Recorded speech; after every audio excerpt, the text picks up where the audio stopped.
Hello and welcome to episode 163, generously sponsored by Christian Job Search Australia, and their link is in the description below. If you are looking for that next thing, go check out the job board that has thousands of site visitors each day. And again, the link is in the description below.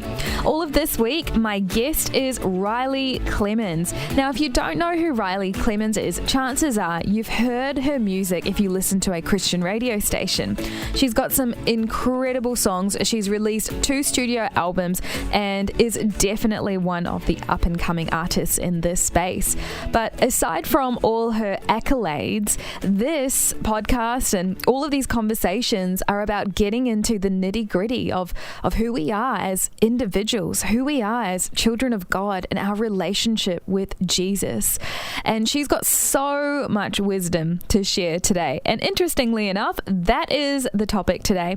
We're talking about wisdom. Let's get into today's Bible verse.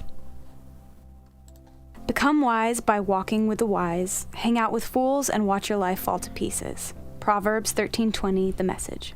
I've got Riley Clemmons here with me. Riley, I don't know about you, but this verse, I feel it's to the point. It is. That it is. It's like, watch your life fall to pieces. It's not just saying, watch your life go downhill or, watch yourself kind of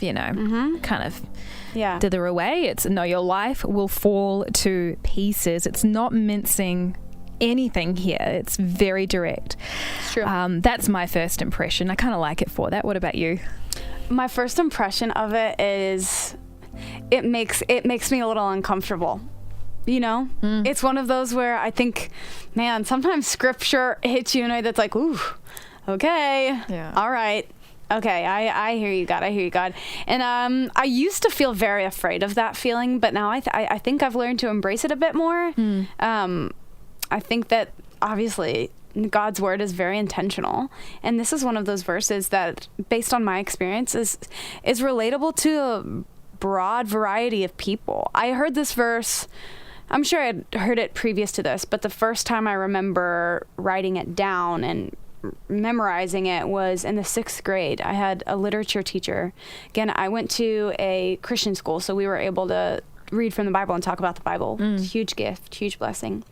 But I remember hearing this verse, walk with the wise, you'll be walk with fools, you'll be fool. The simplicity of, when you do this, this happens. When you do this, this happens.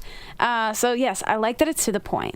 But that verse definitely it pushes my brain to assess my current situation. Yeah. And you mentioned something interesting before. You said there was a time when those verses that kind of made you assess, made you stop and think, you now embrace that instead of being as sort of, I suppose, reactionary maybe around those sorts of verses. So, how does one do that? How does one embrace a verse that kind of makes you go, that makes me feel a bit uncomfortable? Everyone has different ways, I think, of doing that. How would you embrace a verse that challenges you?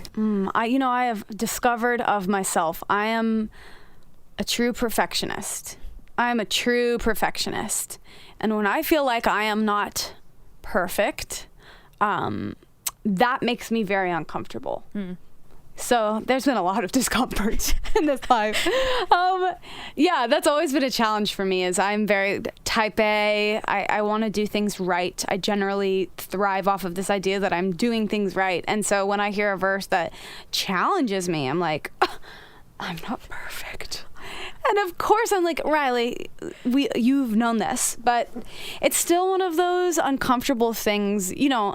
I've had to get used to confrontation with people and, being able to admit my weaknesses and vulnerabilities, because it is very uncomfortable. But I think the thing that has given me a lot of courage and strength to sit in the discomfort a bit more is the fact that if we were all, as humanity, nailing this, or if this was an easy task or an easy sentiment, probably it wouldn't be such a moment in the Bible. It is intentionally put in the Bible because God knew that this is something that we struggle with. And there's a difference. I mean, I go back to, not all my friends are Christians. And yes, is that sometimes challenging? Of course. But there's a difference, I believe, between, walking with people who would maybe not say that they're people of faith versus walking with people alongside them and making bad decisions and doing things that don't reflect the heart of God.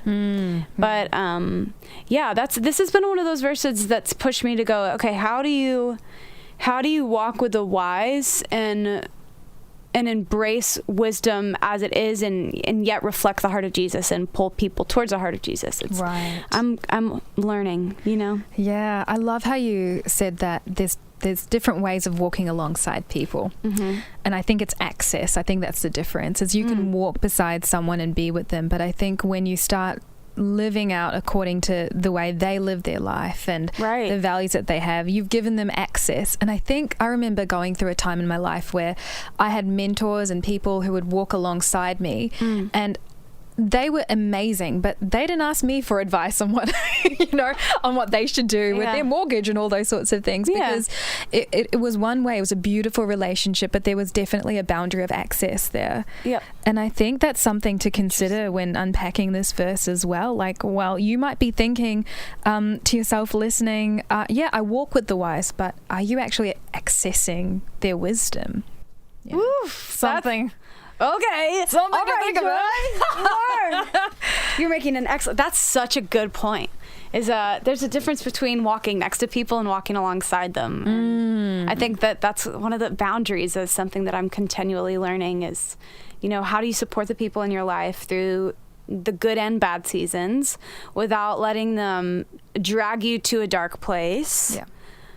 But without also beating them into a good place. And, it's all about, that's what the station's called. It's the light. How do you have to show people the light. People are drawn towards the light. But there's such wisdom there and Proverbs in general, and walk with the wise and you will be wise. But your life will fall apart if you walk with fools. Or give access to fools. Give them access into the most personal, private, sacred parts of your life as well.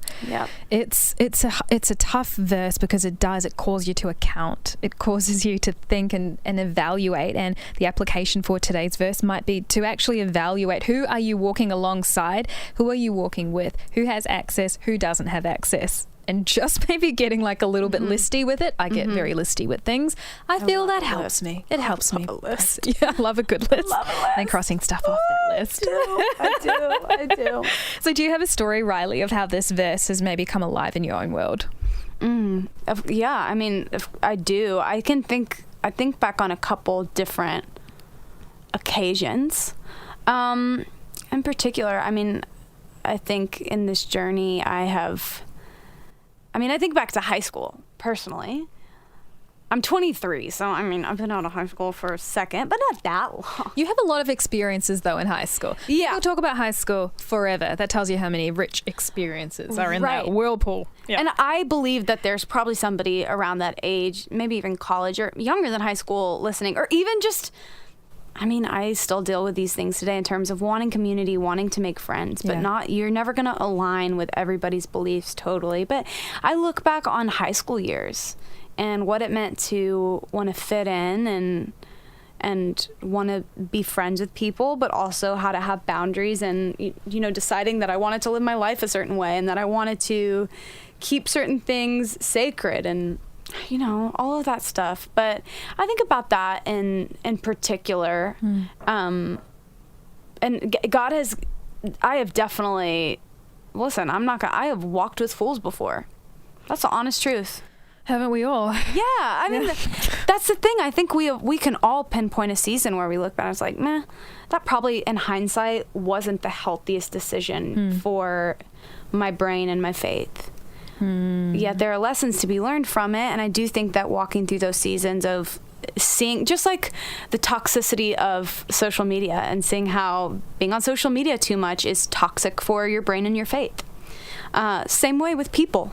And it's about learning those boundaries, learning how to be good friends and walk alongside them and not desert them, but also people, especially if they're non-believers, I think, you have to lead by example to a certain extent. And how do you not encourage something yet also encourage the person? Yeah. And if you're listening and you're thinking, oh, that sounds like a lot to do, it's a lot to process, I think a really great way to simplify it for me is Jesus walked this. He modeled this. He had circles of influence, and he had the disciples who were close to him, and then he had a couple within the disciples who were super close to him. He had his family circle. He had the crowds. So if you're struggling with all of this, I mean, go to the best example. Jesus modeled this. He lived this. So read the Gospels because he was so good at walking alongside, walking with, and knowing his circles. That is so real. And yet he was also so intentional. I look back at the story of the woman at the well. Yeah. Samaritan woman. Jesus approached a woman of mixed race who typically Jews didn't associate with at the time. And she had a history that was imperfect and messy. And yet he was the one that approached her at the well and told her that he was the living water. And from there, she told her community about Jesus. That's right. And she led people who were walking foolishly to walk wisely. And I think that's the other thing, too. Just because you're a fool doesn't mean you'll always be a fool. Oh. You know? I've gone through so many times in my life where I'm like, that was foolish. That's honest, though. Love that, though. Yeah. Hey, maybe you're feeling a little bit foolish and you're listening. Love that. Such a great encouragement. Just because maybe you've walked that doesn't mean you have to stay there. So good. It's been such a great chat, Riley. And you're going to be wrapping up the week with us on the Everyday Joy podcast tomorrow. I'm so excited. We're going to be diving into another verse in Proverbs.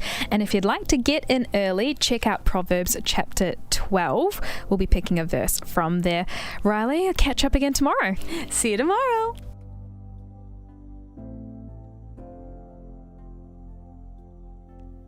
As we head to the application part of today's episode, and again, if you are listening for the first time, all the episodes wrap up with me providing some ways you can practically live out today's verse. And the one thing I loved about the conversation that happened right towards the end was the fact that if you have been a fool before, it doesn't mean that you always will be.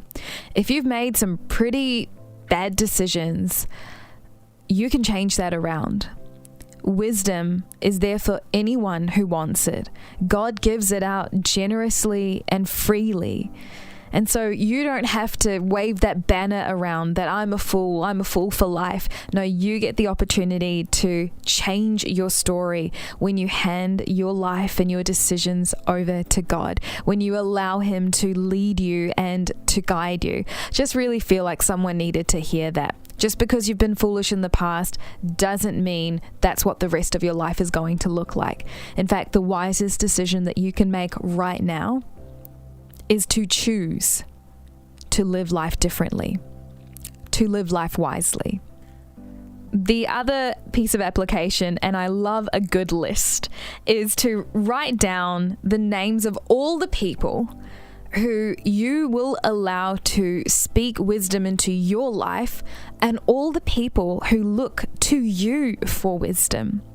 And so quite literally, write it down on a sheet of paper. On one side, write down people I get wisdom from.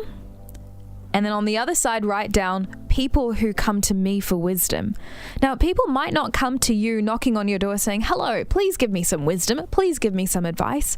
I'm talking about the people who you naturally have influence over, people who look up to you, like your kids maybe, or younger employees, or people who admire the way you do your work. Maybe you're a leader in your space, and just naturally, as a result of where you're positioned, people look to you for answers. Write all of those names or companies or groups down. And for those that you go to for wisdom, be real and honest with yourself. Because there's this ideal, right, that we've got. Oh yeah, these are the people I definitely go to for wisdom. But then there's reality. There might be some people in your life who aren't very wise at all, but they're speaking a lot into your life and you're listening to their words. This is a really quick snapshot of wisdom in your life, especially wisdom around people. Who's speaking into your life and who are you speaking into? something to think about as we wrap up today's episode. Riley is going to be back tomorrow, wrapping up the week on the Everyday Joy podcast. Don't forget, head to the Light website. All the video footage of our conversations are there. The whole series is titled Real and Raw with Riley Clemmons, and these are all unedited conversations we had here in studio, and oh boy, we are wrapping it up in a strong way tomorrow. I look forward to catching up then.